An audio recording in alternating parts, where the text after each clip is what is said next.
The Financial Planning South Africa podcast is intended for professional financial advisors. All discussion is limited to publicly available information and should not be interpreted as legal, professional, or financial advice.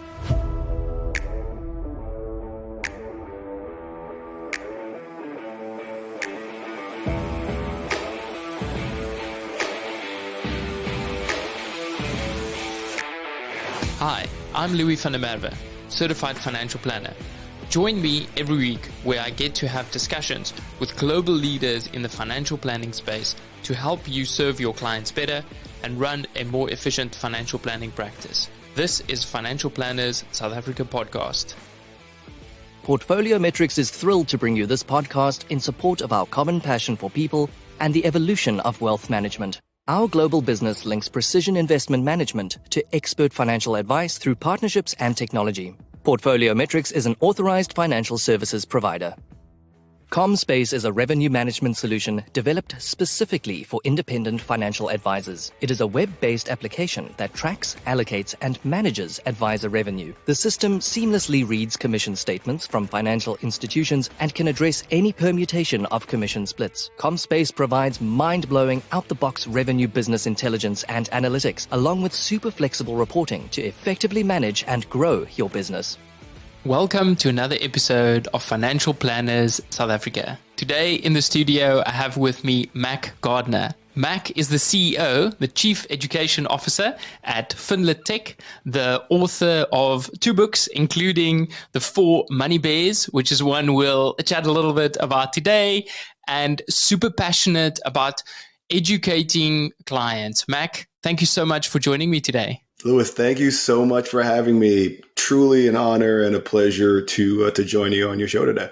Mac, your name popped up on LinkedIn quite a few months ago, and kind of what struck me is that this passion for educating people, but specifically educating kids, like starting at a really young age. And what I loved about it is how you simplified financial planning. And so looking at the 4 Money Bears, it's a concept that I started using, chatting to our clients.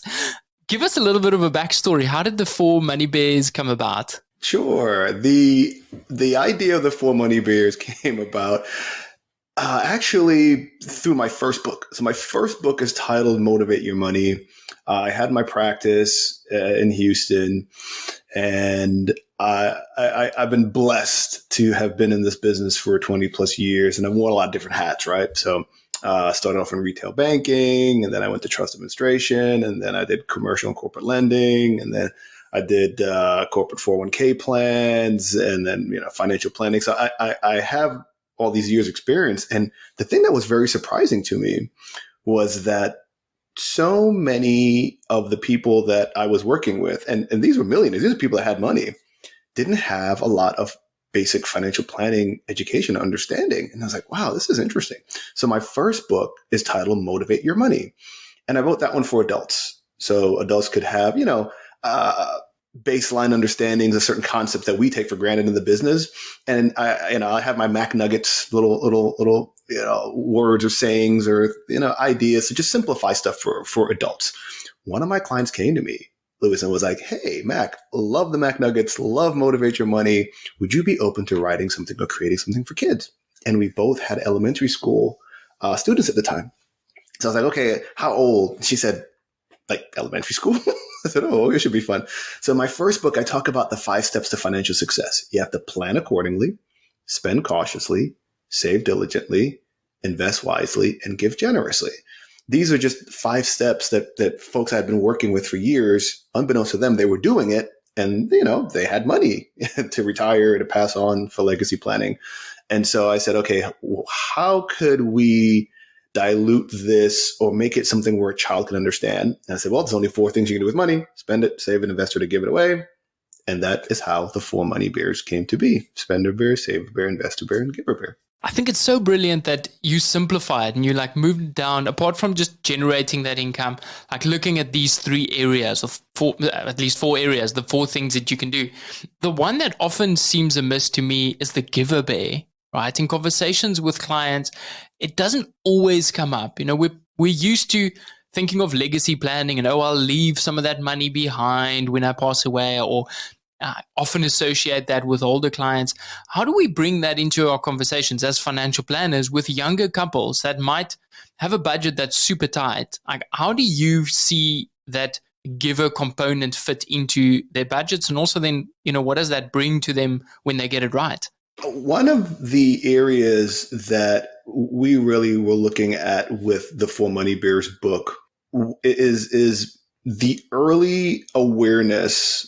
And we believe the earlier a person understands what their options are with money, and the earlier they can start doing these things with money, it's easier for them to do it when they're adults. So case in point, I do this thing called the $100 bill challenge. I go to elementary schools and I take out this $100 bill and I'm like, okay, first and foremost, there's no answer you can give me to get this $100 bill. Okay, kids. And then, the kids start laughing and everything, but it gets their attention. And I ask them, I say, hey, look, if I give you this $100 bill, what would you do with it? 9 out of 10 kids raise their hand and they would spend it.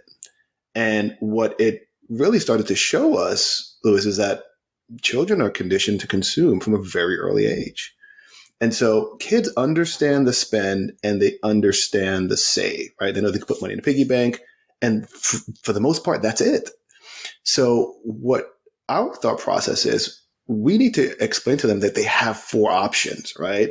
You can do things other than just spend it and save it. And those 2 other options are really important, not just in your life today, but in the future as you become an adult. And those 2 other options are the ability to invest the money to make it grow, and the ability to give to others, because there's always going to be someone less fortunate than you. And it's important to have these habits in your life early, so that when you are in your 20s and you're sitting with a financial advisor, we're not prying them to do it because they've already been doing it. They've been doing it from very, very early age. And then they can understand that benefit and how it not just helps their community, but helps them as well. Mac, that actually reminds me, yesterday I was reading a book from one of the authors from Gallup that spoke about well-being. And one of the elements is community, and how they were sharing how giving back and uplifting your community adds so much to our personal well-being. And so now it's this thought of, hey, financial planners are playing in the area of well-being and bringing in money to facilitate that.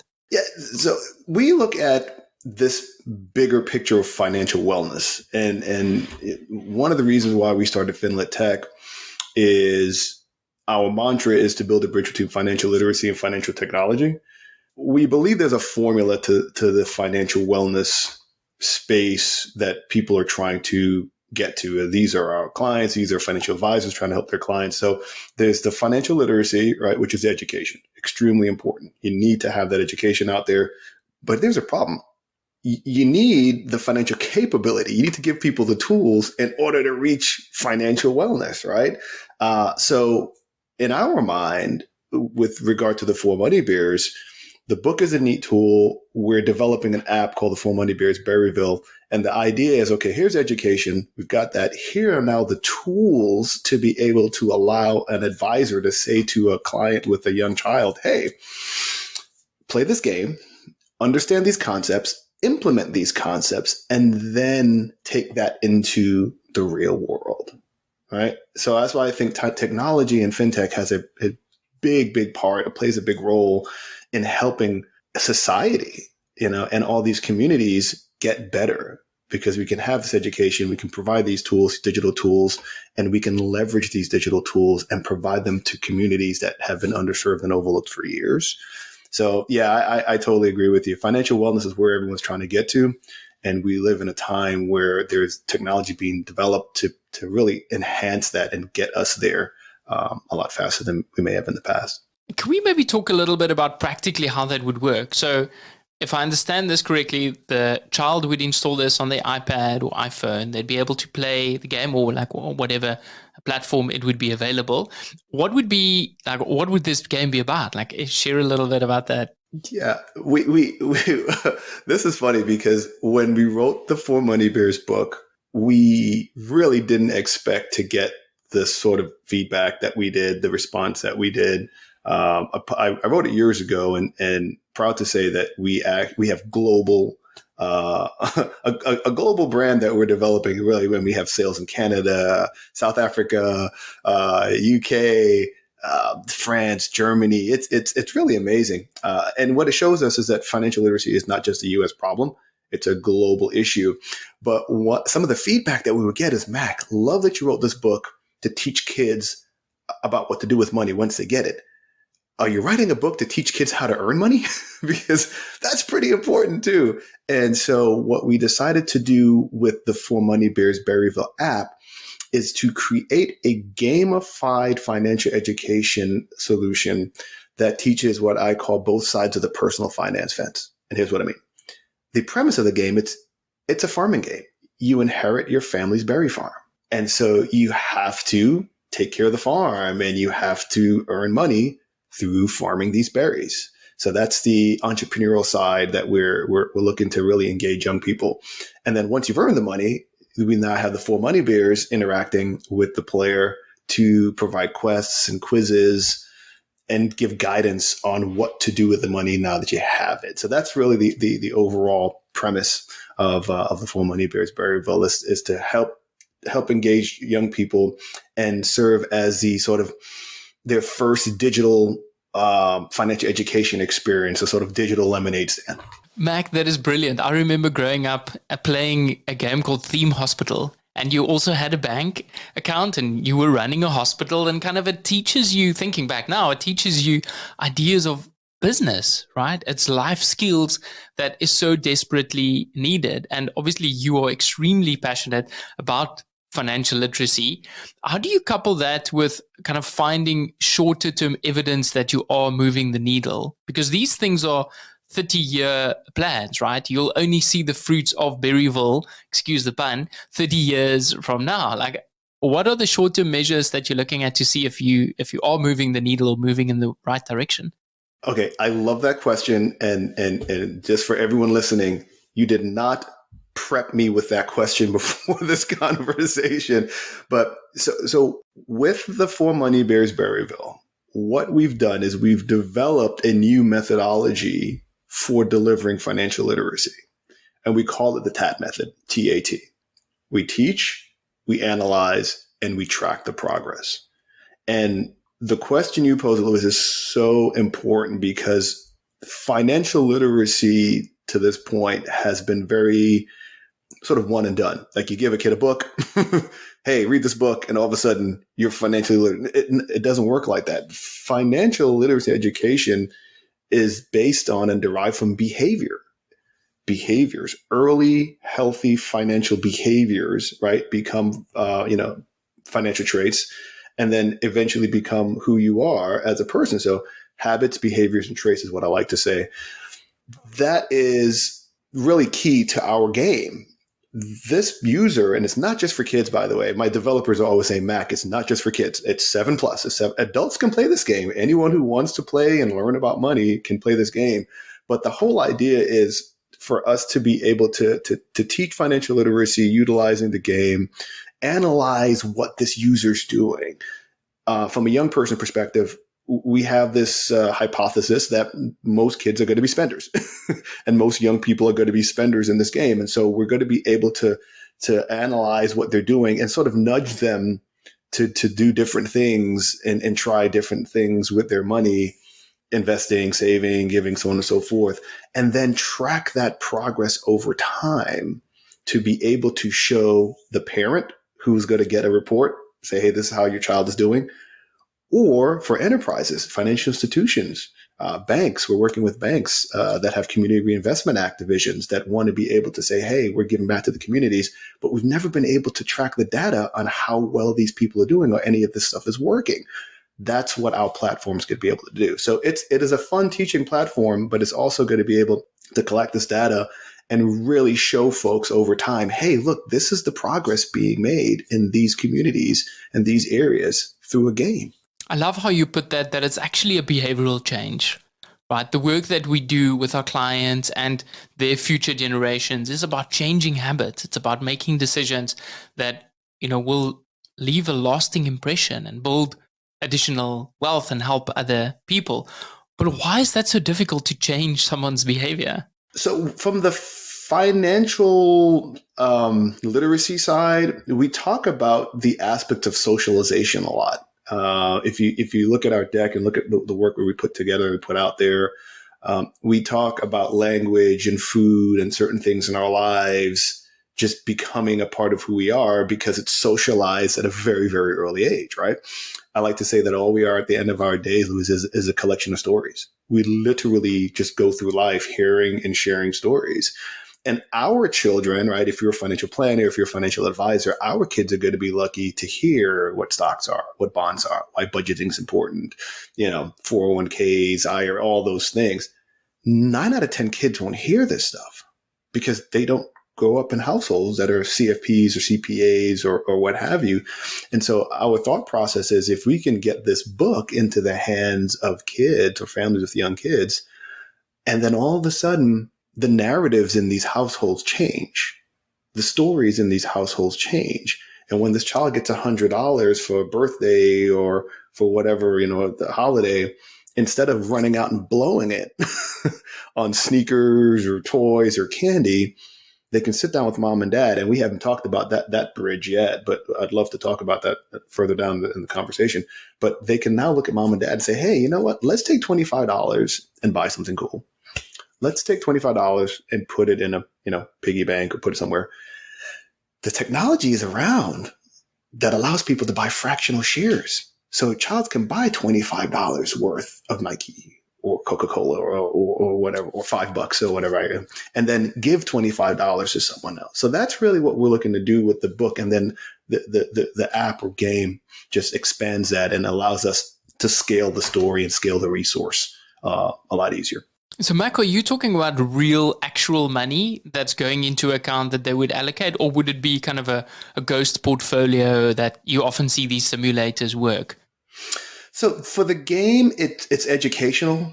That's how we're starting it off. But we've been approached by fintech companies, financial institutions who want to be able to utilize our game on their platform. So if you're a bank and you're playing the game, you can push a little button and then connect to that bank and maybe see your account, so on and so forth. But what we found is that there's a bunch of fintech out there to help you do stuff with your money: banking, investing, lending, insurance. There's not a lot of fintech out there to actually help teach you what to do with your money.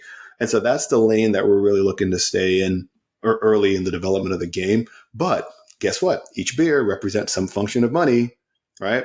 And there's going to be opportunities for banks, investment companies, insurance companies, not-for-profits to incorporate our game into their platform somewhere. I think it's so important to make sure that there isn't misaligned incentives, right? Because oftentimes we see that the education is aligned with whatever product that company or institution is selling. But you're saying, let's give you a proper basic understanding. At what point does it get more advanced? At what point do you approach things like credit, like lending, like insurance that you mentioned? Yeah. So we have been working on our second book and a bevy of new characters, Banker Box Turtle, Lender Lion, Omnibus Owl, and Crypto Cat. We've actually developed a character that will be teaching. Yeah, I know. Everyone loves Crypto Cat. It's like, oh my gosh, if one more parent asks, Mac, are you developing something to help me teach my kids about cryptocurrency? But that's definitely in the works. The thought process with the 4 money bears is, those 4 functions of money, Lewis, they're never going to change. At least I don't think in any of our times. Those 4 functions, how we envision the 4 money bears platform is, we can have sort of a pack for elementary school, right?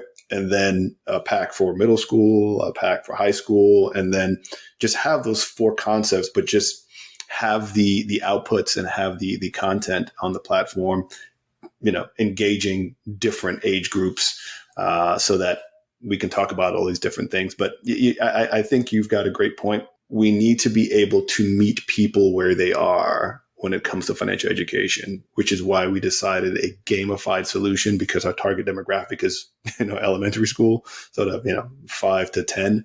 But we're also working on other ideas, concepts, and platforms to engage the full spectrum of consumer out there. So, Mac, just like there's books out there to help parents with the birds and the bees conversations, there'll now be a book to help with the bear conversations, right? Exactly. And it's funny. Some of the responses that we've got from parents who have bought this book for their kids is, Mac, thanks for not making this book too kiddie or too babyish, because parents, we have worksheets in the book. And parents will flip through and like, oh, thanks for explaining what a stock is, what a bond is, real estate and precious metals, all these different things for investing, all these different ways that you can give back. But what we found is that in the process of educating the child, a lot of times the parent gets some good nuggets of information as well. And we want this to be, from the book and for the game, a collaborative experience where everyone in the household is learning. What surprised you most of creating this and just putting it out in the world? Honestly, where it's gone and the amazing stories that I get. I'll share one with you that moves me to this day. I had a colleague in Florida, gave her a copy of the book first. She has young children. She's in banking, investment banking. And she said she'd never forget. She gave the book to her son. Son came in. She's getting ready in the morning to go to the office. The son came in with a book and said, Mama, I want to buy a Maserati when I get older. If I want to buy a Maserati, I have to be an investor bear. And her child was like 6 or 7 years old. And she was like, I didn't think he could understand and make that connection. But in this child's mind, he saw that investor bear is the one that allows your money to grow and grow more. So in order for him to make a lot of money to afford this car, that's what he needs to do with his money. So it's just hearing those stories of young people getting it. And I think a lot of times parents take their kids for granted that they won't understand this stuff, or, it's above their pay grade. But there was a Cambridge study that came out that shows that a child's connectivity with money actually starts by age 7. So by age 7, they're listening to mom and dad. And in fact, the first financial behavior a child picks up is their parents' spending habit. So that's really the cool thing, I think, is really hearing the stories about how parents and their kids are looking at money differently because of our book. That's so true. And in our conversations with clients, we often ask what your earliest memories around money and how's that shaped you. And these are things we carry around 40, 50, 70 years later when we make decisions of how to invest our retirement savings or which pension to use, the things that shaped us like back in the day. I talk about the 3 R's of our relationship with money, and starts really early in life. The first R is, as a child, someone puts money in your hand and you realize, hey, this is money. So that's the first R, you realize. The second R is you recognize what it does, right? And so if you're a young person and someone says, hey, with this money, you can go to the store and buy something, or you can put in your piggy bank and you can save it, you start recognizing what it does. And then that third R is you start to rationalize how to use it, right? Okay, I know what it is, know what it does, this is how I'm going to use it. So now imagine, Louis, that now you've expanded the awareness of an individual from not just 2 functions to 4. And now there's this realization and then recognition that they have these other options. Imagine how you then rationalize what to do with it, to your point. Hey, I can invest this money. Okay, fine. Imagine a young person at age 7 starting an investment portfolio.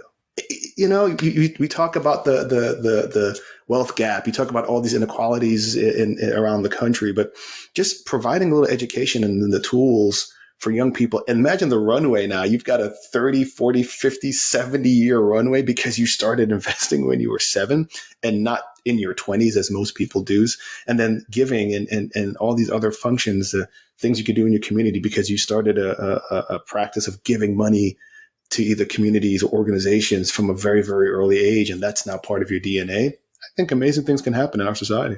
Mac, that hits home because in South Africa, we're the country with the largest gap, the largest inequality. They measure it through Gini coefficient. I'm sure you know, but that is the problem that we as a country are grappling with. And yet the friction is so low for people to spend and for people to borrow money.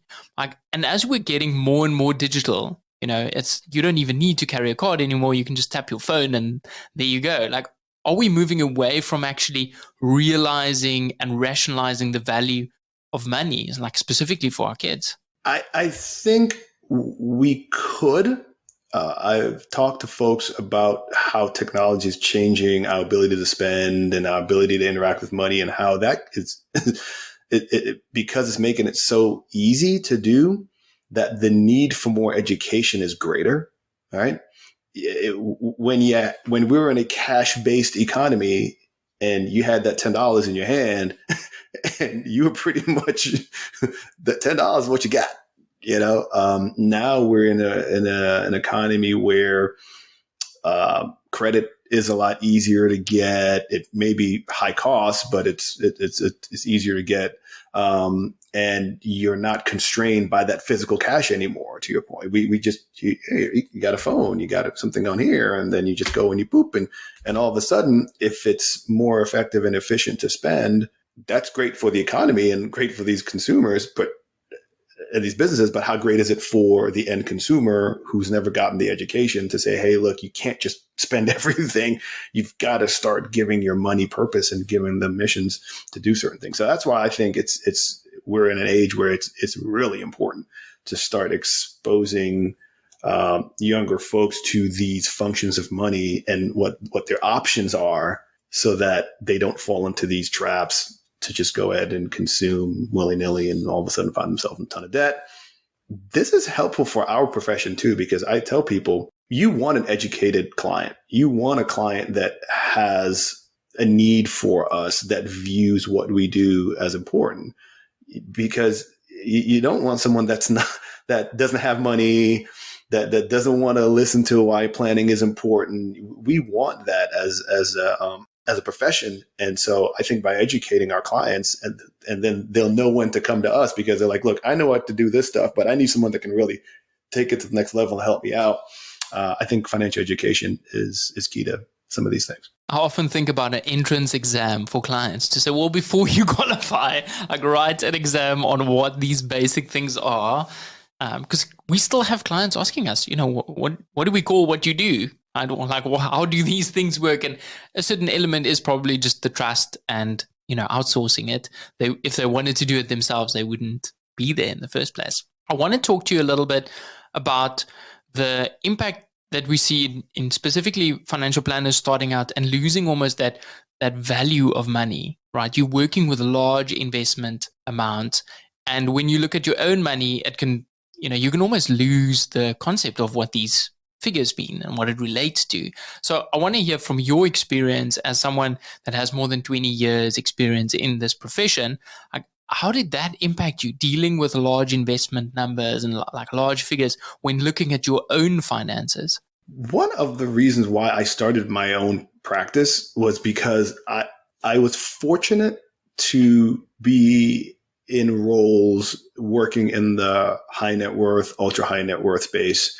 And the bit of advice I would give to advisors that are out there who, maybe seeing these big numbers and kind of looking at different things is, every great oak was at one point an acorn, right?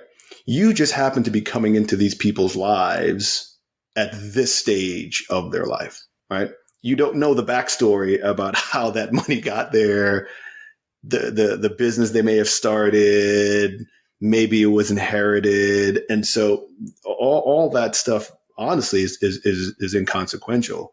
Your role as an advisor is to provide guidance and to provide advice.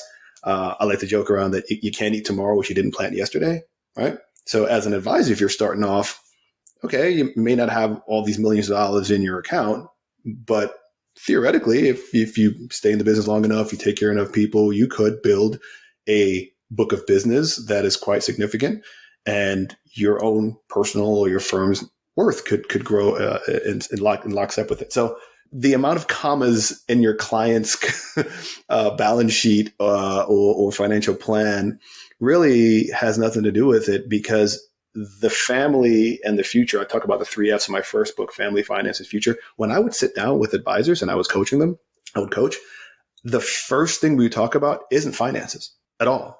It's family. What does the family dynamic look like? Do you have kids? Do you have your parents live with us? Do you have siblings? And here's why. That's what drives the money, not the money driving the family. And then what's their future goals? Because I've actually sat down with this, and you probably have your share of horror stories. People that have 2 commas in their overall net worth, but because the family conversation wasn't discussed, and because we didn't talk about the fact that mom and dad are still with us, mom has dementia, mom has Alzheimer's, that money can go very quickly, very quickly. So don't just look at the money, right? Look at the person holistically, look at that relationship holistically, and then give that guidance to be able to help them say, okay, this is what the family dynamic looks like now. What's the future? What do you want this money to do for you, for the family, so on and so forth? And then you can put the plan together, utilizing assets, liabilities, income, expenses. So I know it's hard. It's easy to say that once you've been in the business for years and you've seen the good, bad, and ugly. But I would say focus on the family, focus on the future goals, and then make the finances third. Yeah, that context, hey, bringing this into perspective. Like, how did this get about? Yeah, Mac, if I understand correctly, you've now transitioned out of your advice role. And so I'm wondering, how difficult was it to actually give up dealing with clients and like giving up those relationships that I'm guessing probably span like maybe a few decades even? Yeah. They still call me, actually. They still reach out to me. That's a good sign. Look, I know you're not my guy anymore, but you're still my guy. So I may not be compensated based on any sort of structure. But once you serve that role in people's lives, it's hard to sort of step away. But for me, what it was is the financial advisory role that I served and helped people for years. It made me who I am today. But this fintech space is fascinating, and the ability to sort of build that bridge between the financial literacy and the financial technology it's a very captivating challenge. So this year stepped away and now working in FinLit Tech full time to develop these platforms and work on some other things that I've always had in the back of my head that I really wanted to get out there. We're looking at Motivate Your Money, my first book. We're developing a multimedia financial education platform based on that. And so it's allowing me to really, put my full energy into this space and get out there and speak at conferences and do all these fun things. And hey, you know what? I'm still a CFP. I plan on being a CFP for quite some time. And so I will continue to serve in that role, but really looking to utilize technology to really expand and leverage and scale my message. Yeah, the word scaling your impact was just popped into my head. How do you deal with the responsibility of this task? The easy answer is you just do it. It's like asking someone who does what they do for a living, like, why do you do it? How do you? It's like I don't know any other way. I've been doing this for so long and helping serve as a financial guide for people in some way, shape, or form. In fact, something that is driving us and driving me personally, people ask about the proliferation of social media and how social media as a tool is bringing a lot more information and advice to people and making it easily available and readily available. That's the pro. The con is it's making things easily and readily available and providing platforms for folks that may not be the most reputable or may not be the most, credentialed resource to be giving advice. And so that's one of the things that we're really looking to do is to serve as a credible, experienced resource in the financial literacy space that parents feel comfortable about. We want folks when they hear, hey, the 4 money bears. Okay, you know what? That's a good place to go. That's a good place to learn. I'm going to have my kids read this book or play this game. Motivate your money. We want it to be something where, okay, you know what, this brand or this place is a good place to go, a safe place to go to get good, solid information about your personal finances. So that's really what's driving this, man. You mentioned the passion. I like to say that you can't fake passion. You're either passionate about doing something or you're not. And this is an opportunity to sort of channel this passion and help as many people as we can.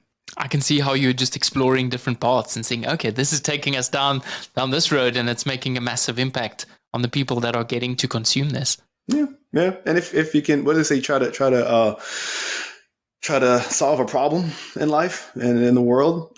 Our BHAG, our big, hairy, audacious goal is for every child in the world to start learning about money through the 4 Money Bears. So that's the goal. We put it out there, and we're on a mission to teach kids money. Mac, what advice would you give to parents that might have difficulty with starting these discussions with their kids because of their own relationship with money? Like, where do they start? They start with acknowledging that it's important, that understanding and learning about your finances is important, not just now, but later. I like to say that the financial planning life journey is a long one. Sadly, people really don't start focusing on it until later on in life. Here in the States, there are 23 states that offer some sort of financial literacy requirement offering. I think 14 states now actually require it. But if you think about that typically doesn't happen until your senior year of high school, right? Studies show that your connectivity with money starts at age 7. So that's like a 10-year gap if you happen to be living in a state that offers that. So if you're a parent, I think 1, acknowledging that it's important.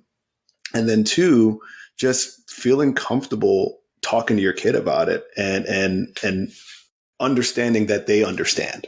That's the big thing. I think I'm a parent. I've got 3 children. I've got a 15-year-old daughter, a 14-year-old son, a 7-year-old son. And the trigger for me, and it's actually in the book, you probably read it, that Bear family, that's my family. That's me, my wife, my 3 kids going to the grocery store or going to the store on the weekends. And the first place they run off to is the toy aisle. And it's like, no. Yeah, we're fortunate that we can afford to buy you something every time we come out here, but you need to have a better understanding of what money is and what it does and how it works in your life. And so it is hard if you're a parent that never got that education yourself to try to impart it on your child. But I think with what's going on in the economy and a lot of things that's going on in the world today, we're hearing a lot more in the media about financial literacy, financial wellness, and all these different things. And I think people are out there looking for resources. And if you've got a little one and you want them to like start early and have a fun and entertaining and engaging way to start the conversation, we're hoping that the 4 Money Bears is where you turn. Mac, this seems to be so close to the financial therapy work. And if I'm following a lot of financial therapists, and it seems like the emotions are really driving a lot of our money decisions, irrespective of what age. Like, when do we need to unpack the emotions behind the money with our kids, or do we just start with, hey, this is a good place, this is good enough? It's so funny you say that. I'm not sure if you're going to see it but on my first book, it's probably backwards here. I literally write on the cover of my first book, your emotions should be colorful, your finances should be black and white. To acknowledge that, yes, emotions sadly drive a lot of the decisions that we make, but you can't let them, because our finances could give a darn about what your emotions are and how you're feeling, so on and so forth, assets, liabilities, income, expenses. It's pretty cut and dry. But I back to the whole habits, behaviors, traits, right? I definitely believe that by starting these healthy habits early, it can help to get some of that emotional stuff out of the way, or maybe not necessarily be as big of a factor, right? Because you're right, our financial decisions are based by our culture, based by our history, based on our education. All these different pieces, ingredients go into how we engage and interact with money. But one of the things I like to say is people care what you sound like, people care what you look like, people care where you're from. Money doesn't. Money's just a tool. It's literally just a tool. So the earlier we can learn how to use that tool and give it rules and handle it and manage it properly, the emotional stuff will be there. But that, to me, in my mind, is sort of the groundwork that we all need to have. And then, of course, you're going to have times when you want to go and binge and do silly things, but at least you have those groundworks of what your money should be doing for you. That's so interesting, man, because when you listen to guys like Ramit Sethi, that talks about automating almost everything so that you don't have to make those decisions. Like, how do you balance those two? I agree in a lot of respects. So the first thing that popped into mind when I think of automation is, you've got those 4 functions of money. And if you, from a very early age, can start automating, okay, you know what? This is the money that's going to go to this account. This is the money that's going to go to savings. This is the money that's going to go into investing. And this is the money that I'm going to set aside to give to someone else. It sort of allows your money to work for you. I like to say that your money can work harder for you than you can ever work for your money, right? So think about it. When you look at that in the context of financial wellness and financial stress, right? The folks that don't have that structure, that don't have that plan, that overspend, that don't save enough, that don't have that disposable income to invest, it just compounds, right? So you've got issues with your money, and then that issue turns into other things, and then it's hard to get out of that spiral. Whereas if you start a process early, some sort of plan early, and have something going, that's one less thing to have to worry about and one less thing to have to drive those emotions. So it's still applying the thought pattern, but then saying, I don't have to make this decision every month. I have these defaults. Like, this is where the channels would go. Yeah. I think it could definitely help. Again, technology. We're so blessed, Lewis, to be living in a day and age where the technology is around for us to be able to do this and do these things and automate some of these aspects of our financial lives. And I just think more people need to be aware of these things, and the more we can get the word out, like through your podcast, about these resources that are available. I personally believe that advisors, certified financial planners or not, are some of the best resources to teach financial literacy and financial education in communities. You asked earlier, what did I not expect to happen?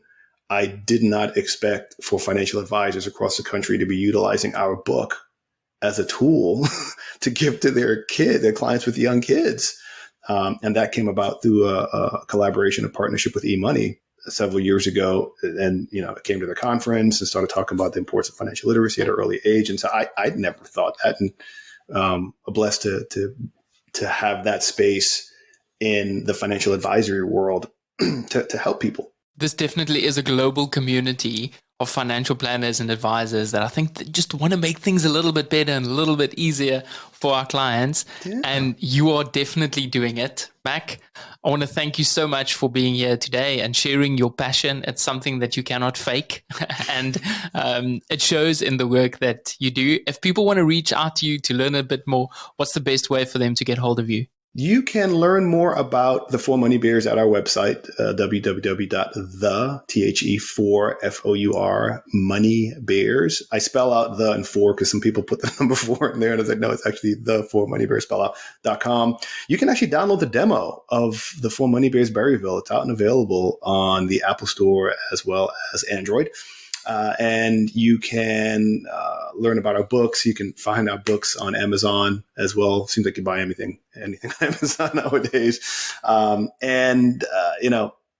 If you want to learn, see a little bit of the videos that we do and some of the work that we're doing in the financial literacy technology space, you can find information at www.finlittech.com. And Louis, again, thank you so much for having me on the show.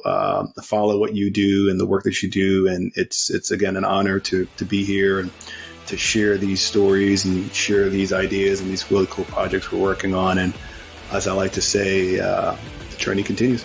Thank you so much, Mac. Thanks for having me.